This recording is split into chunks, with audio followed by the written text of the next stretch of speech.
الحمدللہ سبحان اللہ الحمدللہ رب العالمین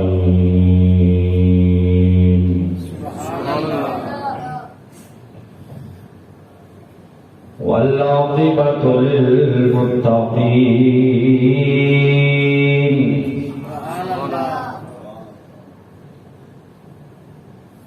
والصلاة والسلام على سيد الأنبياء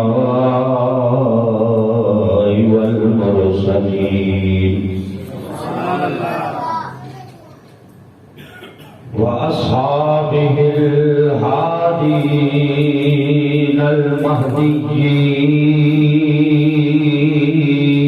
المهديين سبحان اللہ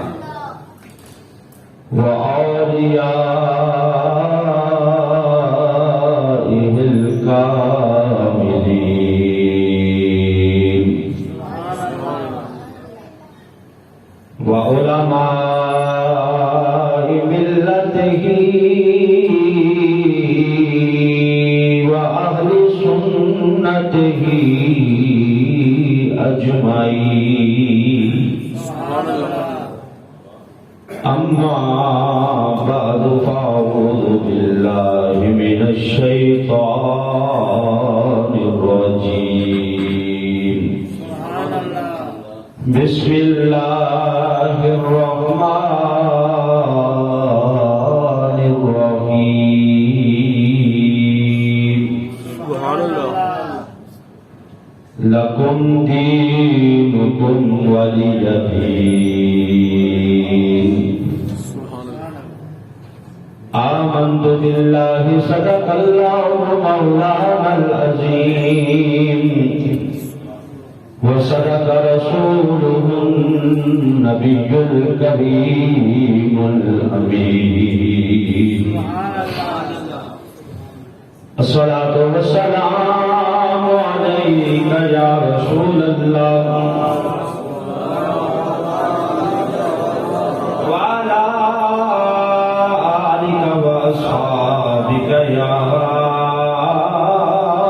حبيب الله مل کے پڑھے ہوئے الصلاة والسلام عليك يا شفيع المذنبين وعلى آلك وأصحابك يا رحمة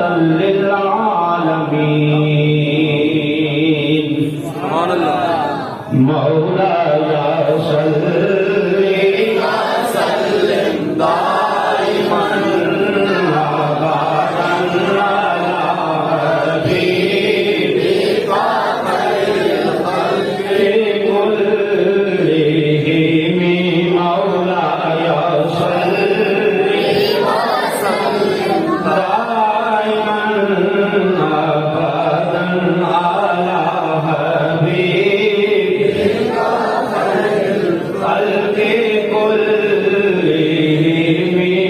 محمد سيد القولين والثقلين محمد سيد القولين والثقلين والفريقين من عرب ومن عجم مولاي صل وسلم دائما أبدا على حبيبك خير الخلق كلهم مولاي صل وسلم دائما أبدا على حبيبك خير الخلق كلهم سبحان اللہ سبحان اللہ نہایت عزت و احترام کے قابل برادران اسلام، آج 13 اگست ہے اور کل چونکہ 14 اگست ہے اور پاکستان کی برتھ ڈے ہے، پاکستان کی سالگرہ، یوم پاکستان، یوم آزادی، اسی مناسبت سے ضروری سمجھتا ہوں کہ نظریہ پاکستان پر گفتگو کی جائے کہ پاکستان کس نظریے کی بنیاد پر معرض وجود میں آیا، پاکستان کیوں بنایا گیا، کیوں ضرورت پڑی کہ ایک الگ ملک بنایا جائے، اس کا نظریہ کیا تھا، اس کی سوچ کیا تھی، کس پوائنٹ پر یہ ایک الگ خطہ ارضی لیا گیا۔ تو یاد رکھیے نظریہ پاکستان وہی نظریہ ہے جو اللہ کے قرآن کا نظریہ ہے، جو خود رب رحمان کا نظریہ ہے، وہ نظریہ پاکستان ہے۔ دنیا پہ آپ نظر دوڑائیں، کوئی ملک بنا رنگ اور نسل کی بنیاد پر، رنگ و نسل کی بنیاد پر ملک حاصل کیا گیا، کوئی ملک حاصل کیا گیا زبان کی بنیاد پر، بولی کی بنیاد پر، کہ زبان بولی یہ ہے تو اس لیے الگ ملک چاہیے۔ کوئی ملک بنا جغرافیے کی بنیاد پر، جغرافیہ یعنی زمین کے اعتبار سے، خطہ ارضی کے اعتبار سے، کہ اتنی زمین ہماری ہے اس لیے یہ ہمیں دے دی جائے۔ تو کچھ ملک وہ ہیں کہ جو جغرافیے کی بنیاد پر بنے، اس کائنات کی دھرتی پر ایک مدینہ کی ریاست ہے جو اسلام کے نام پر بنی ہے، اور دوسری پاکستان کی ریاست ہے جو اسلام کے نام پر بنی ہے۔ دو ملک وہ ہیں، دو ریاستیں وہ ہیں جو نظریے کی بنیاد پہ بنی ہیں، جغرافیہ بعد میں ہے، نظریہ پہلے ہے، نظریہ پہلے ہے۔ پہلا ملک مدینہ طیبہ جو اسلام کے نام پر بنا، نبی پاک صلی اللہ علیہ وسلم نے اپنا گھر چھوڑا، وطن چھوڑا، نبی پاک کے صحابہ نے مکہ جیسا عظیم الشان شہر چھوڑا، اور کس لیے چھوڑا؟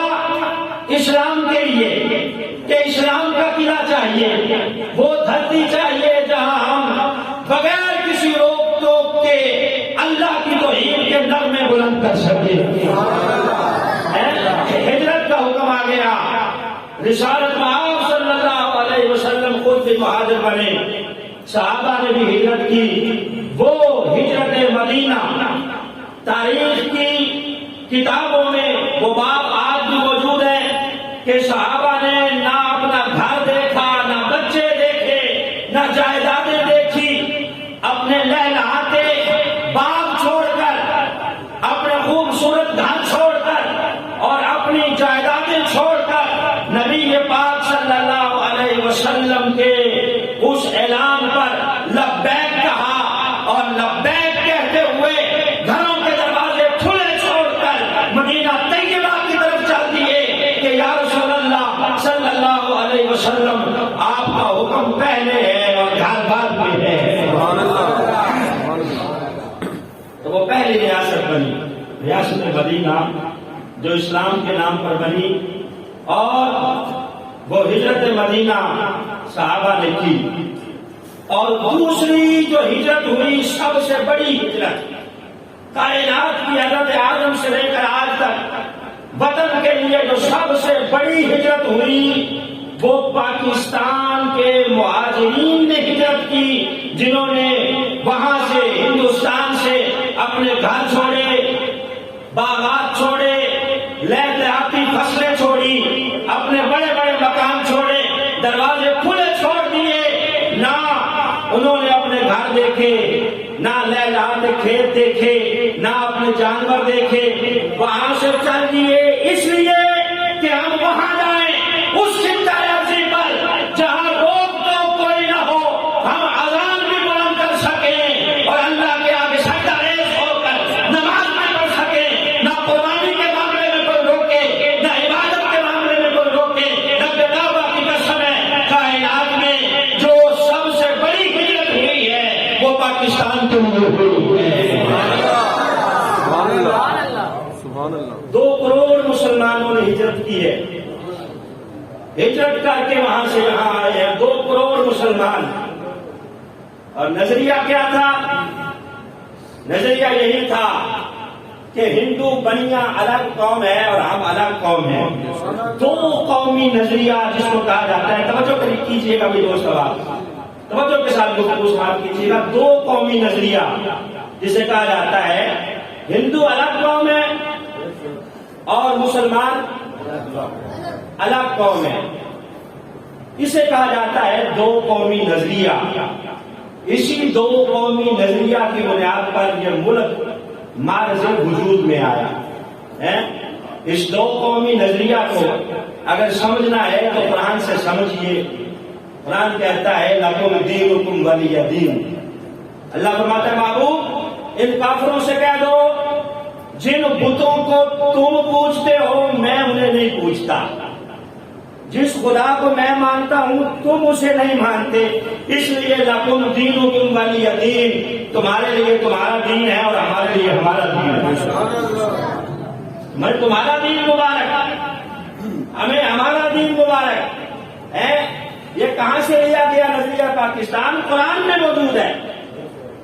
نبی پاک صلی اللہ علیہ وسلم نے فرمایا کہ تمہارے لیے تمہارا دین، ہمارے لیے ہمارا دین۔ کیوں کہ جن بتوں کے آگے تم سجدہ ریز ہوتے ہو میں انہیں نہیں مانتا، اور جس خدا کو میں مانتا ہوں تم اسے نہیں مانتے، اس لیے تم جانو تمہارا کام جانے، ہم جانے ہمارا کام جانے۔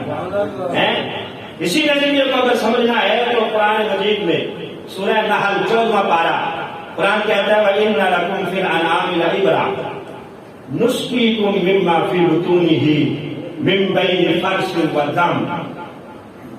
جو اللہ فرماتا ہے کہ یہ جو جانور ہے نا، جانور، ان جانوروں میں تمہارے لیے عبرت ہے۔ وَإِنَّ لَكُمْ فِي الْأَنْعَامِ لَعِبْرَةً، ان جانوروں میں تمہارے لیے عبرت موجود ہے۔ کیا عبرت موجود ہے؟ اللہ فرماتا ہے نسقیکم، میں ہوں جو تمہیں ان جانوروں سے تازہ دودھ پلاتا ہوں۔ نسقیکم، اللہ فرماتا ہے میں پلاتا ہوں۔ تم یہ نہ سوچو کہ تم نے اگر 1.5 لاکھ کی بھینس لی ہے تو وہ تمہارے بل بوتے پر دودھ دے رہی ہے، نہیں۔ اللہ فرماتا ہے میں ہوں جو تمہیں دودھ پلاتا ہوں۔ وَإِنَّ لَكُمْ فِي الْأَنْعَامِ لَعِبْرَةً، صرف ان جانوروں کا دودھ نہ پیو بلکہ دیکھو کہ تمہارے لیے اس میں عبرت موجود ہے۔ نسقیکم مما فی بطونہ من بین فرث ودم، اللہ فرماتا ہے یہ جو دودھ میں نکالتا ہوں نا یہ 2 پلید چیزوں سے نکلتا ہے۔ من بین فرث ودم، فرث کہتے ہیں گوبر کو، دم کہتے ہیں خون کو۔ کون ہے جو پلید خون سے اور گوبر سے سفید دودھ نکالتا ہے؟ من بین فرث ودم، اللہ فرماتا ہے اس گوبر سے اور اس خون سے میں نے کیا نکالا؟ لبناً خالصاً سائغاً للشاربین، وہ خالص دودھ نکالا ہے جس میں پینے والے کے لیے تسکین ہی تسکین ہے۔ لبناً خالصاً سائغاً للشاربین، 2 پلید چیزوں سے اللہ فرماتا ہے میں نے ایک پاک چیز نکال دی۔ نہ اس دودھ میں گوبر کی بدبو ہوتی ہے، نہ ہی خون کا رنگ ہوتا ہے۔ آج سائنس نے بڑی ترقی کی ہے نا، کوئی ایسی مشین کیا سائنس نے ایجاد کی ہے کہ اس میں یہ جو سبز رنگ کا چارہ ہے وہ ڈالا جائے اور سفید رنگ کا دودھ اس سے حاصل کر لیا جائے اور اس کے اندر توانائی بھی موجود ہو۔ اگر یہ کیمیکل ملا کے یہ جو لوہے کی بھینسیں بندھی ہوئی ہیں دکانوں پہ اس سے دودھ بنایا جا رہا ہے، لیکن اس میں نہ توانائی ہے، نہ اس میں وہ وٹامنز ہیں جو اللہ رب العزت پیدا فرماتا ہے، نہ وہ خوشبو ہے اور نہ ہی وہ ذائقہ ہے۔ جتنی مرضی ترقی کر لے، لیکن فرمایا نہیں، وہ چیز نہیں ہے جو اللہ رب العزت بناتا ہے۔ اور پھر نکالتا کس طرح ہے؟ فرمایا دو پلید چیزوں سے میں نے اسے نکالا ہے، نہ اس کے اندر گوبر کی بدبو آتی ہے، نہ اس میں جو ہے خون کا رنگ آتا ہے، وہ الگ بہ رہی ہے۔ اور پھر یہ بھی دیکھیں کہ جب تم دودھ نکالنے کے لیے بیٹھتے ہو بھینس یا گائے کے آگے، وہ تمہیں ٹانگ مار کے تمہارے دانت نہیں توڑتی، ورنہ اگر چاہے نا مارے ٹانگ توڑ دے دانت کے، کون ہوتے تم میرے جسم کو ہاتھ لگانے والے؟ ہاتھ ہی نہ لگانے دے تو اللہ ہے جس نے اسے تمہارے تابع کر دیا ہے۔ اللہ فرماتا ہے میں نے تابع کیا ہے اور میں نے نکالا ہے دو پلید چیزوں سے ایک پاکیزہ چیز کو۔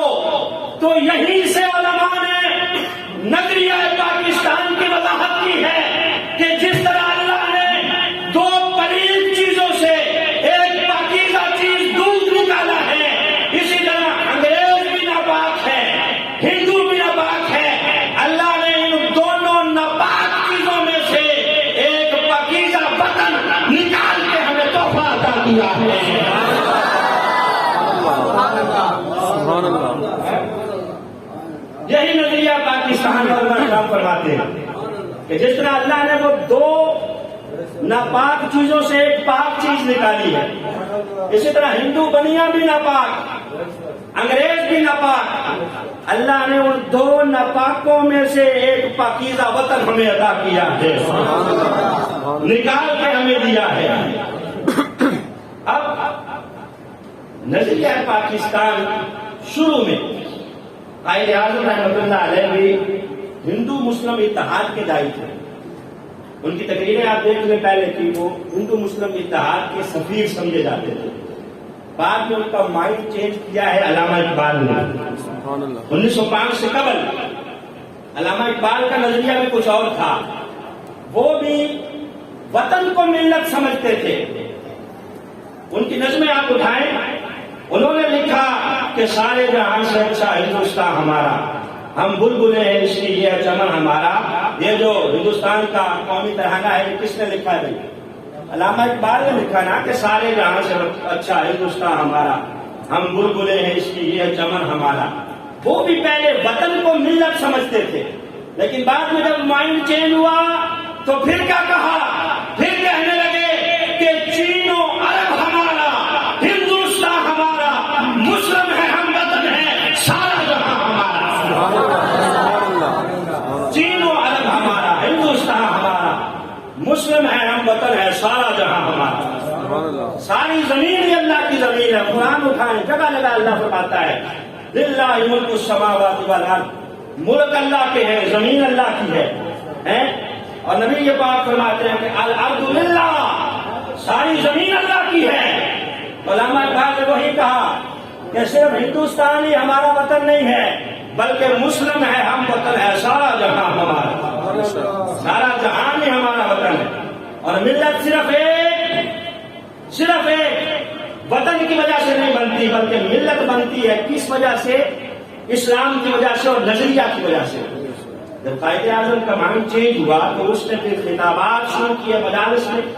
تحریک پاکستان جب شروع ہوئی تو جگہ جگہ پر تقریریں کی اور کہا کہ اے لوگوں، ہم نے انگریز سے بھی آزادی حاصل کرنی ہے اور ہندو سے بھی آزادی حاصل کرنی ہے۔ جب یہ کہا تو پھر نام نہاد مولویوں نے فتوے لگائے، نام نہاد علماء نے کہا کہ یہ کافر اعظم ہے، نعوذ باللہ۔ اور شیعہ کہا کہ اثنا عشری یہ شیعہ ہے کیونکہ اس کے نام پہ محمد علی آتا ہے۔ قائد اعظم بھی بڑے زیرت تھے، اس نے کہا اچھا اگر میں شیعہ ہوں تو مجھے ووٹ نہ دو، گاندھی کو دے دو، وہ تو سنی ہے۔ گاندھی کو، بڑے زیرت آدمی تھے، ذہین تھے، مجھے ٹھیک ہے شیعہ سمجھے تو گاندھی کو سمجھ لو مسلمان، اسے سمجھ لو سنی، اسے ووٹ دے دو۔ یعنی ان کا مطلب یہ تھا کہ گاندھی کے مقابلے میں تو میں ٹھیک ہی ہوں نا، جیسا بھی ہوں۔ تو قائد اعظم رحمۃ اللہ علیہ نے پھر تحریک چلائی اور جگہ جگہ پر لوگوں کو پاکستان بنانے کے حوالے سے ابھارا، ترغیب دلائی۔ اور پھر ہم قربان جائیں اکابرین اہل سنت کے، بالخصوص پیر جماعت علی شاہ رحمۃ اللہ علیہ۔ پیر جماعت علی شاہ رحمۃ اللہ علیہ نے اس وقت اعلان کیا کہ جو مسلم لیگ کو ووٹ نہیں دے گا وہ ہمارا مرید ہی نہیں ہے۔ سبحان اللہ۔ ہم اسے اپنی مرید ہونے کی لسٹ سے نکال رہے ہیں جو مسلم لیگ کو ووٹ نہیں دے گا۔ کہا ہمارا مرید وہی ہوگا جو مسلم لیگ کو ووٹ دے گا۔ پھر جب قائد اعظم سیالکوٹ آئے تو آپ نے بڑا والہانہ استقبال کیا، والہانہ استقبال۔ کچھ لوگ کہنے لگے کہ جناب آپ نے داڑھی منڈے کو اپنا امام بنا دیا، آپ پیر صاحب ہیں، آپ دین کو سمجھتے ہیں، ایک داڑھی منڈا اسے آپ نے اپنا امام بنا دیا اور آگے لگا دیا۔ تو پیر جماعت علی شاہ رحمۃ اللہ علیہ آپ نے جواب دیا کہ سنو، ہم نے اسے اپنا امام نہیں بنایا بلکہ پاکستان بنانے کے لیے اسے اپنا وکیل بنایا ہے۔ اسے ہم نے اپنا وکیل بنایا ہے پاکستان بنانے کے لیے۔ جہاں تک امامت کی بات ہے، مسلم پہ اگر کھڑا ہونے کی بات آئے گی تو جماعت علی شاہ ہی کھڑا نظر آئے گا۔ ہم نے اسے امام نہیں بنایا، صرف ہم نے اسے وکیل بنایا ہے پاکستان بنانے کے لیے۔ اور پھر آل انڈیا سنی کانفرنس میں جماعت علی شاہ رحمۃ اللہ علیہ کے خطابات آپ سنیں ہیں، اور پھر آل انڈیا بنارس سنی کانفرنس ہوئی، اس میں پیر جماعت علی شاہ رحمۃ اللہ علیہ نے نعرہ لگایا کہ بن کے رہے گا ہندوستان، بن کے رہے گا پاکستان۔ سبحان اللہ۔ نعرہ تکبیر، نعرہ تکبیر، نعرہ رسالت، نعرہ حیدری۔ 5000 سے زائد اکابرین اہل سنت وہ سنی بنارس کانفرنس کے اندر موجود تھے، جس سنی بنارس کانفرنس کا یہ اعلامیہ تھا کہ پاکستان کا مطلب کیا، پاکستان کا مطلب کیا، دستور ریاست کیا ہوگا، محمد الرسول اللہ۔ نعرہ آپ پاتے ہیں کیونکہ ہم لگاتے کوئی سیاسی جماعت لگائی نہیں، کیونکہ کسی کو یہ بارے میں نہیں ہے۔ نعرہ تکبیر، نعرہ رسالت، نعرہ تحقیق۔ پاکستان کا مطلب کیا، پاکستان کا مطلب کیا، ریاست کیا ہوگا، فیضان اولیاء۔ اولیاء کا ہے فیضان، سب کو پاکستان، پاکستان اولیاء کا ہے فیضان۔ تو یہ آپ اٹھا کے دیکھیں اکابرین اہل سنت کی تاریخ ہے، پاکستان بنانے میں ان کا جو کردار ہے یہ ایک الگ موضوع ہے۔ پھر مجدد الفسانی رحمۃ اللہ علیہ، سب سے پہلے تو نظریہ پاکستان مجدد الفسانی نے پیش کیا، جنہوں نے جہانگیر بادشاہ کے آگے گردن نہیں جھکائی ہے۔ علامہ اقبال کہتے ہیں کہ حاضر ہوا میں شیخ مجدد کی لحد پر کہ وہ خاک کہ جو ہے زیر فلک مطلع انوار، اس خاک کے ذروں سے ہے شرمندہ ستارے، اس خاک میں پوشیدہ ہے وہ صاحب اسرار، وہ ہند میں سرمایہ ملت کا نگہبان۔ اللہ نے بر وقت کیا جس کو خبردار، گردن نہ جھکی جس کی جہانگیر کے آگے، وہ جس کے نفس گرم سے ہے گرمی اسرار۔ گردن نہ جھکی جس کی جہانگیر کے آگے۔ جہانگیر نے کہا تھا کہ گردن جھکا، کہا نہیں یہ جھکے گی تو اللہ کے آگے جھکے گی۔ سبحان اللہ۔ کہا میں نہیں مانتا تیرا حکم کیونکہ بادشاہ مسلمان نہیں ہے، اسلامی قوانین نہیں ہے، اس لیے میں نہیں مانتا۔ تو کانگڑے کے قلعے میں قید کر دیا گیا، کانگڑا کے قلعہ میں مجدد الفسانی کو قید کر دیا۔ اور پھر جب نظریہ ان کا پروان چڑھنے لگا، جب بادشاہ نے دیکھا کہ تھو تھو ہونے لگی ہے تو چھوڑا، نکال دیا۔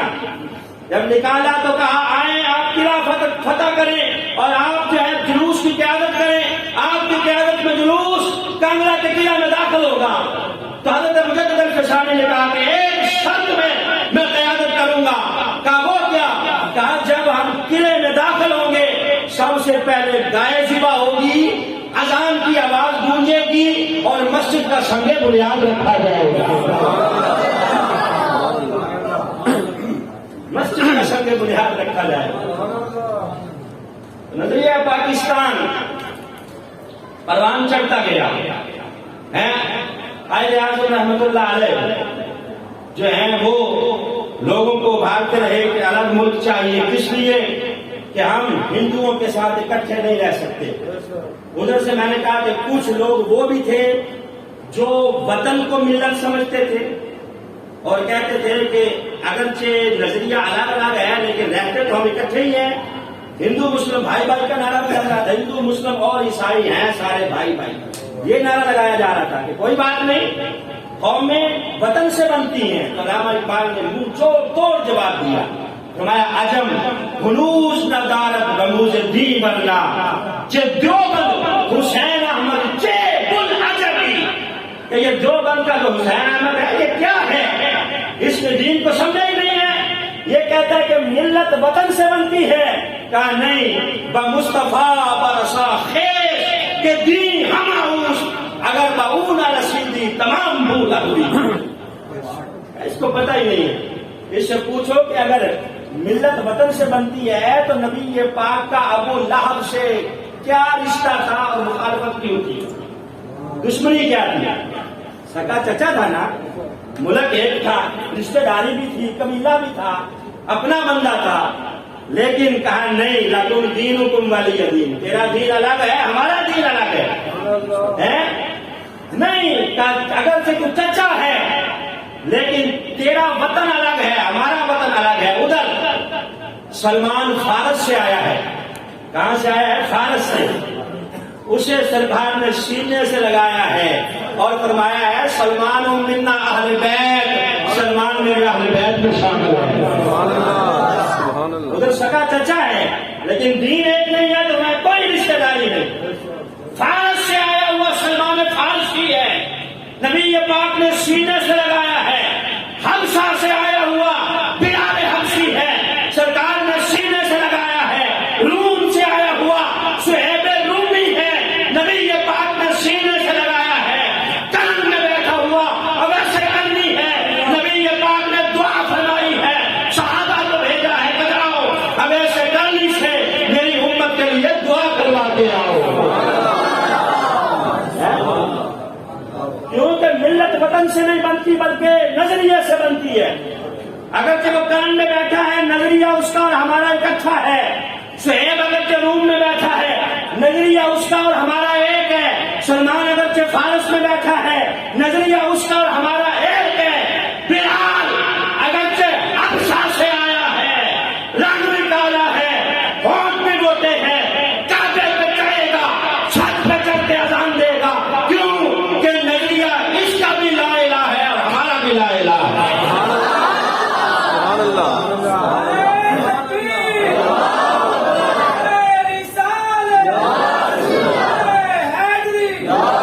پاکستان کا مطلب کیا؟ پاکستان۔ تو نظریے سے ہمارے علماء نے کہا کہ ملت بنتی ہے، وطن سے ملت نہیں بنتی۔ نظریہ پہلے ہے، جغرافیہ بعد میں ہے۔ ہمارا بھی ایک ڈکٹیٹر حکمران آیا تھا جس نے کہا تھا کہ سب سے پہلے پاکستان، لگا تھا نا نعرہ، کس کے حکومت میں لگا تھا؟ پرویز مشرف نے لگایا تھا نا کہ سب سے پہلے پاکستان۔ ہم اس وقت جی کہتے تھے کہ سب سے پہلے اسلام اس کے بعد پاکستان۔ کیوں جی؟ پہلا جو ہے ہماری جو پہلی شناخت ہے مسلمان ہونے کی ہے، پاکستانی ہم بعد میں ہیں، مسلمان پہلے ہیں۔ تو سب سے پہلے اسلام اس کے بعد پاکستان۔ اگر اسلام پہ آنچ آئے گی تو پھر پاکستان نہیں دیکھا جائے گا۔ ہاں، پاکستان بعد میں ہے اور اسلام پہلے ہے، اس لیے کہا گیا کہ اسلام پہلے ہے، نظریہ پہلے ہے اور جغرافیہ بعد میں ہے۔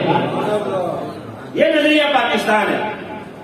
پروان چڑھا، آخرکار 14 اگست 1947 کا دن آیا، 27 رمضان المبارک کا دن آیا۔ رات 12 بجے سے تھوڑی دیر قبل ریڈیو سے اعلان ہوتا ہے کہ ہم آل انڈیا ریڈیو سے مخاطب ہیں، ہمارے اگلے اعلان کا انتظار کیجیے۔ سارے منتظر ہیں کہ کیا اعلان ہوگا۔ 12:05 پہ اعلان ہوتا ہے کہ ہم ریڈیو پاکستان سے آپ سے مخاطب ہیں۔ سبحان اللہ۔ ہم ریڈیو پاکستان سے آپ سے مخاطب ہیں۔ جب یہ اعلان ہوا تو لوگوں کی آنکھیں نکل گئی، اس کی آنکھ نکل گئی۔ کہ جس کے لیے قربانیاں دی تھی اللہ نے وہ قربانیاں قبول کر لی ہیں. قربانیاں تھوڑی تو نہیں تھی نا. جو بوڑھے بزرگ بیٹھے ذرا ان سے پوچھو, یہ آپ کو داستان میں سنائیں گے کہ کس طرح ہجرت کر کے آئے ہیں. خدا کی قسم ہے, لاکھوں مسلمان شہید ہوئے, 90,000 خواتین کی عصمت ریزی ہوئی اور پھر 2.5 لاکھ سے زائد مسلم عورتیں وہاں سکھوں نے اپنے پاس قید کر لی. پھر جا کے یہ پاکستان بنا ہے. آپ سنیں نا ذرا کسی بابے سے پاکستان بننے کی گواہی لے, وہ دے گا کہ جب ہم چلے تھے وہاں سے پاکستان کو جو راستے آ رہے تھے راستے لاشوں سے بھرے ہوئے تھے. سلنسر نکال کے پھانک پھانک کرنا بڑا آسان ہے اور یہ پتہ نہیں وہ باجا اتنا لمبا کہاں سے کس نے نکال دیا. کل آپ دیکھیں کہ وہ عظیم طوفان بدتمیزی پاں پاں اور پھوں پھوں اور وہ سلنسر نکال کے بھی عجیب سی ایک کیفیت. میں نوجوانوں سے مخاطب ہوں, توجہ ہنسنے کی بات نہیں ہے, توجہ کریں. ایسے بیانات میں جان کے ایسے جو ہے موضوعات کا انتخاب کرتا ہوں تاکہ اصلاح ہو. قصے کہانیاں اور واقعات مجھے بڑے آتے ہیں. میں کہتا ہوں کہ لوگوں کی اصلاح بھی ہو. آپ ذرا بتائیں نا, اتنے مسلمان شہید ہوئے ہیں, لاکھوں مسلمانوں نے قربانیاں دی ہیں اور جب آ رہے ہیں ہجرت کر کے بابے کہتے ہیں کہ لاشیں لاشیں ہیں. پھر بارش ہو رہی ہے, بارش ہو رہی ہے, پینے کے لیے پانی نہیں ہے. اگر کوئی تھوڑا سا گڑھا ہے اس میں پانی ہے بارش کا تو ساتھ خون بھی ملا ہوا ہے, خون ملا ہوا ہے. وہ خون آلود پانی راستے میں پیتے ہوئے آئے, ہجرت کر کے جب آئے ہیں. پوچھے ان سے جو گرداسپور سے چلے ہیں, جو ہوشیارپور سے چلے, ہمارا ضلع ہے جلندھر, جو جلندھر سے چلے, جو فیروز پور سے چلے, ان سے پوچھیں وہ بتائیں گے. خدا کی قسم ہے کوئی بابا میں نے سنا ہے وہ کہتا ہے کہ ہم چلے وہاں سے تو راستے میں بڑی ایک جو ہے وہ گنوں کی فصل وہ تھی, پیچھے سکھ لگے ہوئے تھے. وہ کہتا ہے کہ ہم چھپ کے اس گنوں کی فصل میں ہم نے پناہ لی. ہمارے ساتھ ایک بیوی تھی, اس کا بچہ بار بار رو رہا تھا. چھوٹا بچہ اب ظاہر وہ تو روئے گا, گرمی بھی ہے اور حبس بھی ہے, وہ بچہ تو روئے گا, بار بار رو رہا ہے. سارے اس بیوی کو کوس رہے ہیں کہ بیوی کیا کر رہی ہے, تیری وجہ سے ہم سارے پھنس جائیں گے. باہر سکھوں نے پہرا لگایا ہوا ہے, وہ تو ڈھونڈ رہے ہیں ہمیں. کہتے ہیں اس بیوی نے بیچاری نے تنگ آ کے اپنے بچے کا اپنے ہاتھوں سے گلا ڈھونڈ کے وہیں اس کو دفن کیا کہ اپنے ہاتھوں سے دفن کر دینا بہتر ہے, بجائے اس کے کہ کوئی سکھ بار کرپان پہ اسے چڑھائے اور چڑھا کے پٹک کے نیچے پھینکے. نہ اس کی ہڈیاں سلامت رہیں گی نہ اس کا خون سلامت رہے گا. اس نے بیچاری نے اپنے ہاتھوں سے اس کا گلا ڈھونڈ کے وہیں دفن کر دیا ہے کہ چلو اپنے ہاتھوں سے دفن کروں گی تسلی تو ہوگی نا. ایسے کئی واقعات موجود ہیں. پاکستان بننے کے بعد ایک ہمارا فوجی وہاں جاتا ہے, وہاں سکھوں کے ہاتھ لگ جاتا ہے. انہوں نے پکڑ لیا, سکھوں نے پکڑ کے اب رات کو کمرے میں بند کر دیا کہ صبح ملٹری کے حوالے کریں گے. انہوں نے کہا کہ شاید کوئی سمگلر ہے جو پاکستان سے آیا, صبح ہم اپنی فوج کے حوالے کریں گے. وہ فوجی کہتا ہے کہ رات کو میں اپنے کمرے میں بیٹھا تھا, میں نے دیکھا کھڑکی سے ایک بوڑھی خاتون ہے, مجھے اس کا سایہ نظر آیا. میں نے دیکھا وہ بڑے غصے سے میری طرف دیکھ رہی ہے. میں کھڑکی کی اس طرف تھا, میں نے آگے بڑھ کے کہا بیوی خیر ہے, اتنے غصے سے مجھے کیوں دیکھ رہی ہے؟ کیا اس بیوی نے کہا کہ تمہیں پاکستان اس لیے بنا کے دیا تھا کہ تم وہاں سمگلر کرو, تم وہاں برے کام کرو, سمگلر کرو. وہ فوجی کہتا میں ایک دم کام کیا. میں نے کہا بیوی تو سیکھ ہے, تم نے کہاں بنا کے دیا؟ تم نے تو بڑے ظلم کیے, تم نے تو مسلمانوں کے گلے کاٹے ہیں, تم نے کہاں سے بنا کے دیا پاکستان؟ کہا وہ بیوی کہنے لگی کہ وہ جو 2.5 لاکھ خواتین سکھوں نے قید کر لی تھی, میں بھی انہی میں سے ایک ہوں, میں بھی انہی میں سے ایک ہوں. میں مسلمان تھی لیکن افسوس کہ اب میں ان سکھوں کے بچوں کی ماں ہوں, سکھ کے بچے کی میں ماں ہوں. کہ اب پاکستان کی قدر کرو.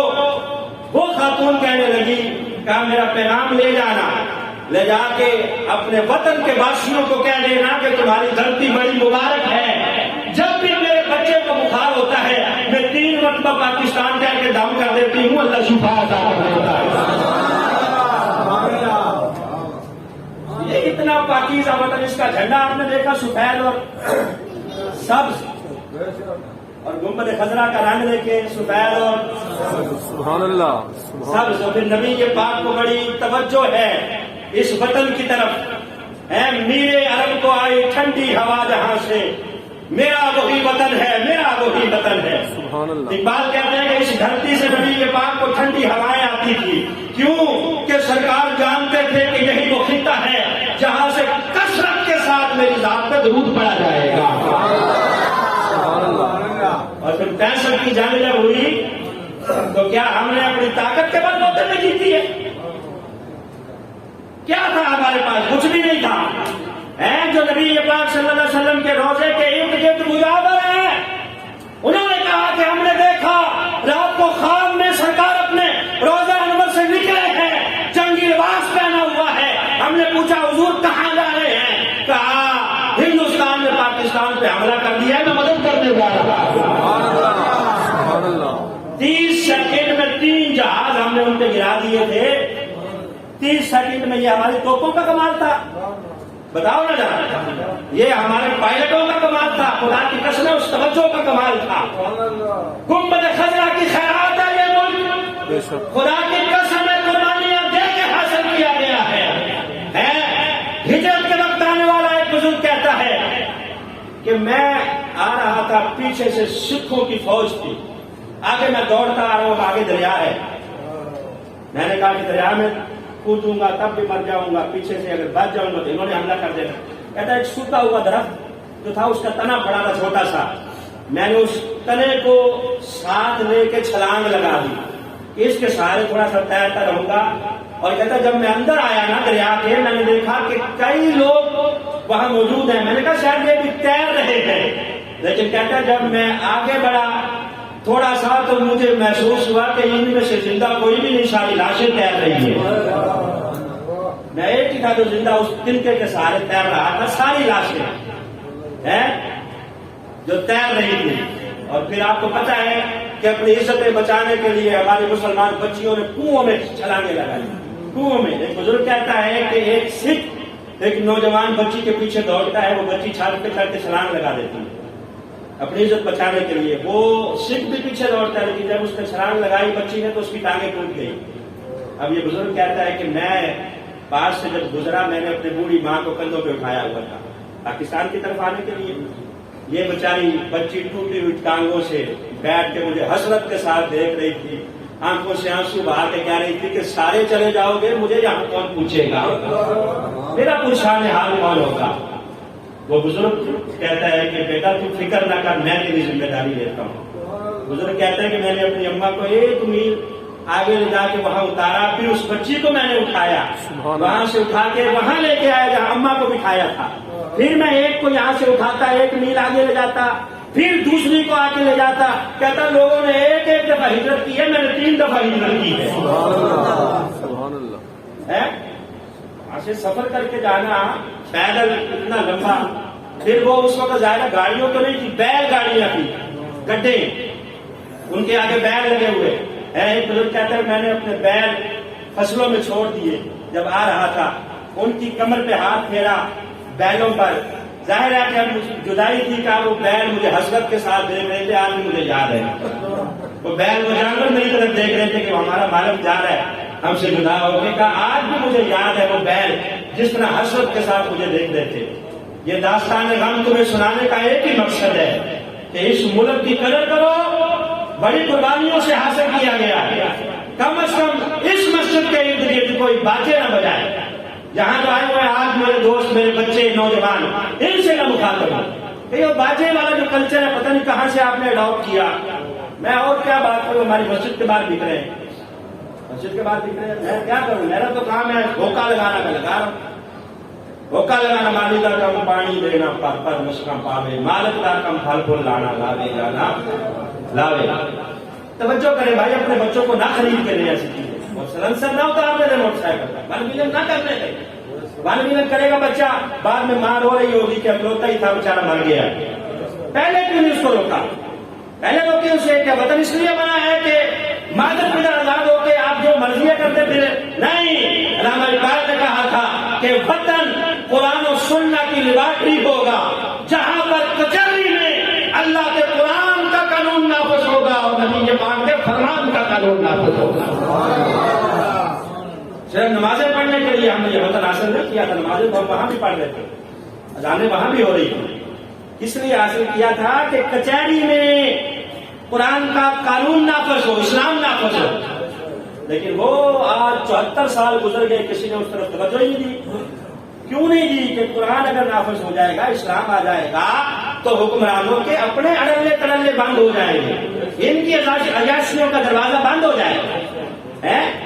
پھر اگر اسلام آ جائے گا تو پوچھے گا یہ جو تمہاری جائیدادیں بڑھتی جا رہی ہیں کہاں سے آ رہا ہے پیسہ؟ اسلام اپنی پاور رکھتا ہے. خدا کی قسم فاروق اعظم ممبر پہ کھڑے جو خطبہ دے رہے ہیں، 25 لاکھ مربع میل کے ہاتھوں میں لمبی قمیض پہنی ہوئی ہے، ایک بدھو کھڑا ہو جاتا ہے، اٹھ کے کہتا ہے امیر المومنین بیٹھ جائیں، ہم آپ کا خطبہ نہیں سنتے. کہا کیوں؟ کہا پہلے ذرا یہ جو قمیض پہنی ہوئی اس کا تو حساب دیں. جو چادریں ملی تھی ہم سب کو بھی ملی تھی، مال غنیمت سے ایک ایک چادر ملی تھی، اس سے ہماری تو قمیض سلی نہیں اور آپ کی اتنی لمبی کیسے سل گئی؟ پہلے ذرا اس کا حساب لیں، بعد میں خطبہ دینا. آپ نے کہا بیٹا عبداللہ کھڑے ہو جاؤ، تم بتاؤ یہ چادر کہاں سے آئی ہے؟ سبحان اللہ. حضرت عبداللہ بن عمر کہنے لگے کہ مسلمانوں سنو، جو چادر مجھے ملی تھی میں نے اپنے ابا کو تحفہ دے دی ہے، اس سے یہ قمیض سلی ہے. بدھو نے ہاتھ باندھ لیے، جناب معذرت خواہ ہوں، آپ خطبہ ارشاد فرمائیں. فاروق اعظم کا زمانہ ہے، بیت المقدس فتح ہو رہا ہے، آپ یہاں سے چلے ہیں مدینہ طیبہ سے، چند مہاجرین اور انصار ساتھ ہیں، چل رہے ہیں. وہاں آگے شاہی سواریوں پہ لوگ کھڑے ہیں، بڑی بڑی اعلیٰ نسل کی گھوڑیاں اور لمبے لمبے ریشمی لباس پہنے وہاں کے لوگ شام پہ کھڑے ہیں استقبال کرنے کے لیے. ادھر امیر المومنین کا حال کیا ہے؟ 15 پیوند لگے ہیں کرتے پر، 15 پیوند. ساتھ جو صحابہ تھے انہوں نے کہا امیر المومنین کرتا ہی بدل لیں، کرتا بدل لیں، آگے جا کے شرمندگی نہ ہو، آپ امیر المومنین ہیں. کیا میں ان کے ڈر سے اللہ کا قرآن چھوڑ دوں اور قانون چھوڑ دوں؟ کوئی ضرورت نہیں، اسی کرتے کے ساتھ ہم جائیں گے. پھر غلام ہے، سواری ایک ہی ہے، باری باری سوار ہو رہے ہیں. کبھی غلام سوار ہوتا ہے، کبھی امیر المومنین سوار ہوتے ہیں. جب وہ بیت المقدس قریب آیا نا، سوار ہونے کی باری تھی غلام کی. امیر المومنین نے سواری کی لگام پکڑی ہوئی ہے. اب غلام دھڑام سے نیچے آ کے پاؤں میں پڑ جاتا ہے، جناب میں اپنی باری آپ کو بخش دیتا ہوں، میرے کپڑے بھی بڑے اچھے ہیں، آپ کے کپڑے بھی پھٹے ہوئے ہیں، امامہ بھی پھٹا ہوا ہے، سار اندر سے نظر آ رہا ہے. آپ نے لگام پکڑی ہوئی ہوگی، میں بیٹھا ہوا ہوگا اوپر، لوگ تو میری طرف ہی آئیں گے، آپ تو لگام ہی پکڑے بیٹھے کھڑے رہیں گے، لوگ سمجھیں گے کہ شاید میں امیر المومنین ہوں. حضور آپ سوار ہو جائیں، میں پکڑتا ہوں لگام. حضرت فاروق اعظم رضی اللہ تعالیٰ عنہ نہیں، ان کے ڈر سے میں عدل نہیں ختم کر سکتا. پھر لوگوں نے دیکھا کہ دیکھو کس شان سے امت کا امام آتا ہے، خود تو پیدل ہے، سواری پہ غلام آتا ہے. تو ان کو بارے میں کہاں؟ اسلام ان کو بارے میں نہیں ہے. پھر جب بیت المقدس سے حضرت فاروق اعظم واپس آ رہے ہیں، ایک بڑھیا بیٹھی ہے. آپ نے ان سے پوچھا بی بی گزر سفر اچھا ہو رہا ہے؟ اس نے کہا ہاں بڑا اچھا ہو رہا ہے، گورنر کے بندے آتے ہیں راشن دے جاتے، بڑا اچھا گزر سفر ہو رہا ہے، کپڑے بھی مل جاتے ہیں بیت المال سے. کہا اچھا خوش ہونا؟ کہا ہاں. کہا اچھا یہ بتاؤ عمر کے بارے میں تمہارا کیا خیال ہے؟ بی بی کہنے لگی عمر سے میں خوش نہیں ہوں. اسے کیا پتا کہ یہ خود ہی امیر المومنین فاروق اعظم نے مجھ سے پوچھ لیں. عمر سے تو میں خوش نہیں. کہا بی بی کیوں؟ کیا کبھی آیا ہی نہیں اس نے کبھی آ کے ہمارا حال ہی نہیں پوچھا؟ وہاں بیٹھا ہے مدینے میں، ہم یہاں، کبھی آئے تو صحیح، آ کے ہماری خبر تو لے. امیر المومنین کہنے لگے بی بی کہاں تو اور کہاں مدینہ ہے، اتنے اس کو اور کام ہے، 25 لاکھ مربع میل کا حاکم ہے، تیری خبر لے یا باقی امور سلطنت دیکھے؟ بی بی کہنے لگی کہ اگر اس کے پاس ٹائم نہیں تھا تو پھر کیوں حکمران بنا ہے؟ ہماری خبر گیری کے لیے اگر اس کے پاس ٹائم نہیں تھا یا اسے پتا تھا کہ اتنا مشکل کام ہے تو کس نے کہا تھا امیر المومنین بنے؟ اب ہاتھ مان لیے، کہا بی بی خدا کا واسطہ ہے عمر کو معاف کر دے، معاف کر دے، معاف کر دے. بی بی نے کہا بیٹا جا، اگر تو کہتا ہے تو میں معاف کرتی ہوں. یہ امیر المومنین حضرت فاروق اعظم رضی اللہ تعالیٰ. جب اسلام آئے گا تو پھر یہ باتیں ہوں گی. اسلام میں نے کہا اپنی پاور رکھتا ہے. حضرت فاروق اعظم رضی اللہ تعالیٰ آپ کا دور خلافت ہے، آؤٹ سٹی سے، آؤٹ آف مدینہ سے ایک قافلہ آتا ہے، مدینے کے باہر پڑاؤ کرتے ہیں، جھگی لگا کے دونوں میاں بیوی وہاں ٹھہرے ہوئے ہیں، رات کو گشت کرتے ہوئے حضرت فاروق اعظم وہ خیمے کے پاس سے گزرے تو اندر سے خاتون کے رونے کی آواز آئی۔ خاتون درد کی وجہ سے کرا رہی ہے۔ امیر المؤمنین نے دروازہ کھٹکھٹایا، اس جھگی کا، اس کا خاوند باہر نکلا، کہا خیر ہے؟ اندر سے خاتون کے رونے کی آوازیں کیوں آ رہی ہیں؟ کہنے لگا کہ میری بیوی کو بچہ ہونے والا ہے، درد ذیل کی وجہ سے رو رہی ہے، کوئی خاتون نہیں ہے جو دائیا بنے اور اس کی اس مشکل کو آسان کرے۔ فوراً حضرت فاروق اعظم گھر گئے، خاتون اول کو اٹھایا۔ خاتون اول کون؟ آپ کی بیوی حضرت ام کلثوم سیدہ عاتقہ رضی اللہ تعالیٰ عنہ۔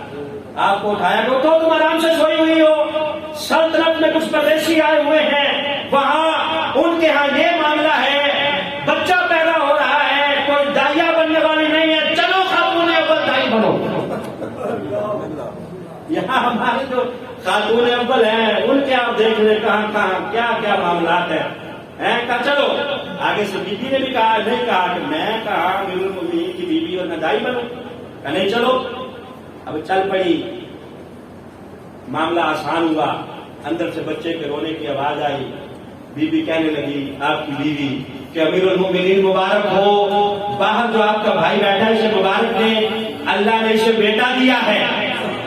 جب یہ سنا نا اس بندے نے کہ امیر المؤمنین مبارک ہو، کھڑا ہو گیا، فوراً کانپنے لگا، کہا جناب معاف کر دیں، مجھے پتہ ہی نہیں تھا کہ آپ امیر المؤمنین ہیں۔ کہا گھبرانا پریشان نہ ہو، صبح آ جانا، یہ جو بچہ پیدا ہوا ہے اس کا وظیفہ میں مقرر کر دوں گا۔ کیا بات کرتے ہو؟ کہا میں اس کا وظیفہ مقرر کر دوں گا۔ پیدا ہوتے بچوں کا بھی وظیفہ مقرر تھا۔ آج آپ دیکھ لیں، کبھی آپ رات کو گشت کیجئے گا، لاہور کی سڑکوں میں بچے آپ کو مانگتے ہوئے نظر آئیں گے۔ میں چونکہ ایک بچوں کے ادارے میں ملازم ہوں، رات ہم نے ریسکیو آپریشن کیا ہے، 20 بچے ہم نے پکڑے ہیں، 20 بچے پکڑائے ہیں۔ کیا کر رہے تھے؟ کوئی بیچارہ غبارے بیچ رہا ہے، کوئی ماسک بیچ رہا ہے، چھوٹے چھوٹے بچے، کوئی بھیک مانگ رہا ہے۔ کیوں؟ غربت ہے، افلاس ہے۔ کہنے کو کیا ہے؟ ریاست مدینہ ہے، ریاست مدینہ ہے۔ 20 بچے رات جو گزری ہے تب ہم نے پکڑے، اس سے پچھلی رات 12 بچے، اس سے پچھلی رات بھی ہم نے 10 بچے ریسکیو کیے ہیں مختلف سڑکوں سے، جو بھیک مانگ رہے ہیں رات کو، اور رات کو جب غبارے بیچ کر گزر سفر کر رہے ہیں، یا کوئی ماسک بیچ رہا ہے، کوئی کچھ فروخت کر رہا ہے، کوئی کچھ، کیونکہ گھر میں راشن نہیں ہے، مجبوری ہے۔ اگر اسلام آئے گا تو پھر پیدا ہوتے بچے کا بھی وظیفہ لگانا پڑے گا۔